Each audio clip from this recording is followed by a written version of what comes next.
The Triceratops is one of the most recognizable herbivores to ever have existed. It is best known for its trio of facial horns. These adornments are not just for display purposes. The brow horns in particular can inflict considerable damage to any dinosaur that dares to provoke it.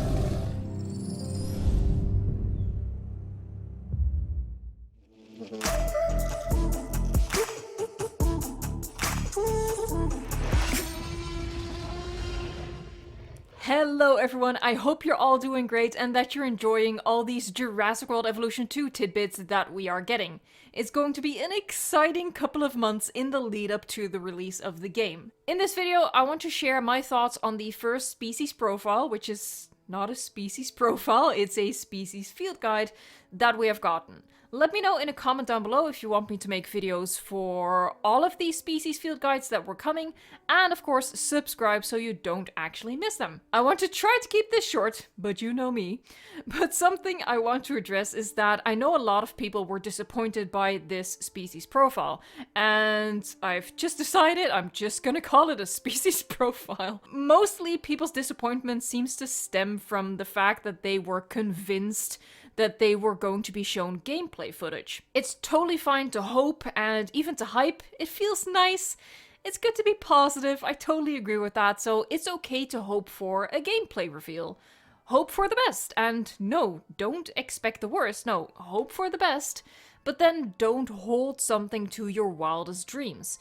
Judge something based on its own merits and the factual information you get from Frontier. A species profile kinda sucks if you compare it to actual gameplay footage, but for a species profile it's actually pretty good, and I have a number of positive takeaways that I'll be going over in this video. Some negatives too, but mostly positives. Firstly, I want to address that even though I will be calling it species profiles because my brain has decided, yeah, those are the words I like. It is actually a neat little touch that it is called a species field guide, because that really plays into the new aspect of the game of having to go out and capture dinosaurs.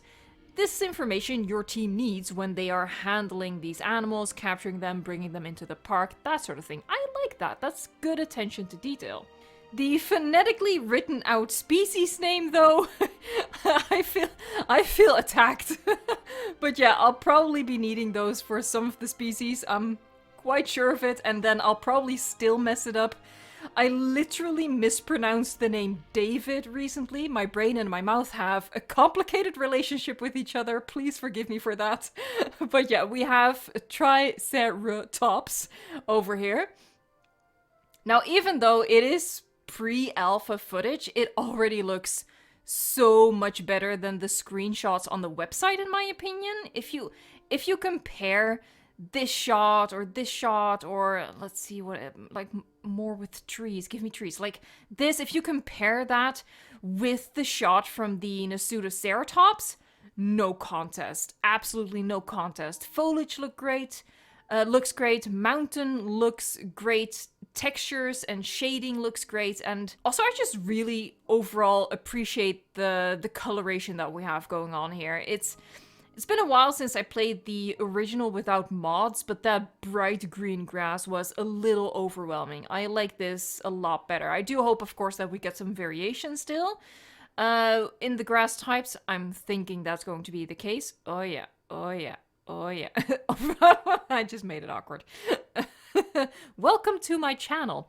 I think we're going to get different grass types as well, but I appreciate this. This is a breath of fresh air for me. Now, the Triceratops itself, it looks pretty good. I mean, it's a Jurassic World Triceratops. We know what that looks like. It was always going to look like this, like it does in the movie. That's something we can expect from all the franchise dinosaurs. For example, a Dilophosaurus is always going to be small and have that frill. It is what it is. We're not going to get a paleontologically accurate Dilophosaurus. If we do, it'll probably be like an extra thing, but the base will always be what we know from the movies.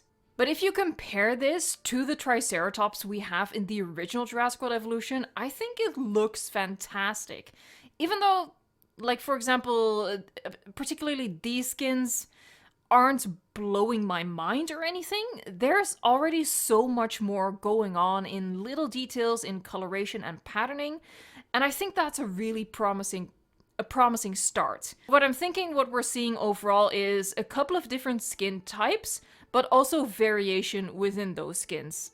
Again, that is my hope. If every little difference we see is actually a whole different unique skin, that would be a little meh, but it's too soon to comment on that. I think what we're seeing so far looks really great. Now, if you were hoping for the first species profile to be something like a Mosasaurus or a Margosaurus coelophyses, or maybe even something that we haven't seen yet, I'm with you, I'm totally with you. That would have been awesome from our perspective, but you gotta remember that they have a lot of dinosaur species to go through. I'm assuming we're going to get a lot of species profiles, and some of those are just going to be less exciting species, and it doesn't make sense to start with all of the excitement, all of the good stuff, all of the big reveals at the very start, and then peter off with dinosaurs that we get less intrigued by because we're already so familiar with them. Marketing is sort of like storytelling. You start with your inciting incident,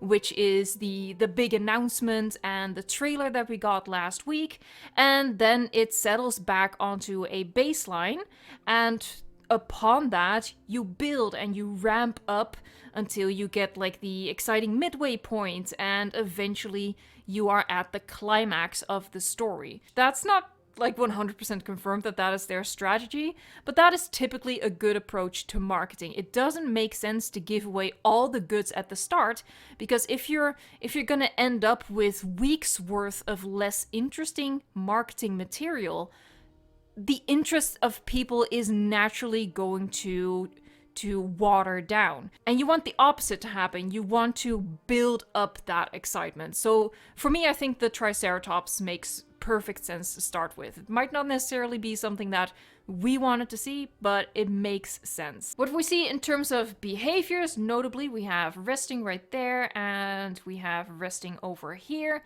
We have fighting over there, we have some grazing going on, we have drinking going on, and other than that, they're just moseying around. We know from experience that grazing doesn't necessarily mean that they don't need feeders, and that they're all together doesn't necessarily mean herding and all that stuff, but that being said, I do feel pretty confident that those two things are gonna be a thing. In terms of the resting, I think that's great. That's something we wanted from the original. That's also something that was kind of promised for the original, so it's good that we're finally getting that. And the other one is the fighting. Now, the fighting pose has people worried. I got a Twitter message from someone saying that this means the exact same lame combat system from the first game. Keep in mind, that is just speculation. A single reused pose and intimidation animation doesn't necessarily mean that we're going to get the exact same combat system. At its worst, it's a warning sign, so let's keep our eye out for more combat behavior in future species profiles and such. The pose in and of itself isn't bad in my opinion, and I don't mind that they are reusing animations, as long as that means that they freed up some time to add more animations on top of it. Also, I really like that jiggle of the skin flap that's going on under the throat. Oh yeah, oh yeah. I don't think there's much point in me trying to break this apart further. Like, for example, we see these flattened areas on the mountain over there and all the way up here as well. Does that mean that's a buildable area up there? I don't know. We have a rock over here. Okay, cool. I don't think we need to deep dive into it to that extent. I am very excited about future species field guides. I'm expecting we're going to get a lot of them. I'm particularly curious about the first ones for flying reptiles and marine reptiles, because we might be able to tell a little bit better what we can expect from those creatures when we see some in-game footage. I do think it's promising, moving all the way back to the start, that air and marine have their own tile. They have their own category. If it was only going to be Pteranodon and Mosasaurus, I don't think that would be the case. I think we're going to get a lot more of those. Well, maybe a lot is too big of a term, but I think we're going to get more than just those singular species. And I'm really hoping for the Kets, the Tapiara. The live stream from last weekend taught me how to pronounce that. If it's still wrong, I'm sorry for letting you down.